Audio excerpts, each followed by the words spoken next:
మరణాత 23/12/2024 ఈరోజు దేవుని వాగ్దానము. నీ కృప జీవము కంటే ఉత్తమము, నా పెదవులు నిన్ను స్తుతించును. కీర్తనలు 63:3. ఈ వాగ్దానము మనందరి కుటుంబంలో నెరవేరాలని ప్రార్థిద్దాం. ప్రార్థన.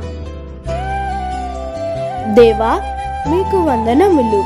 మాకు ఈ వాగ్దానము ఇచ్చేసినందుకు మీకు స్తోత్రములు. మా పనులా ఎందును రాకపోగలే ఎందును మాకు తోడా ఎండుము. మీ బిడ్డలకి కలిగిన సమస్తమును దీవించండి. ఆయుష్ను ఆరోగ్యాన్ని దయచేయండి. మాకేది అవసరమో నీవు ముందే ఎరిగిన వాడవు గనుక మా అవసరమును తీర్చండి. మమ్మల్ని దీవించి రక్షించమని యేసు నామమున ప్రార్థిస్తున్నాం తండ్రి. ఆమేన్. మరణాత.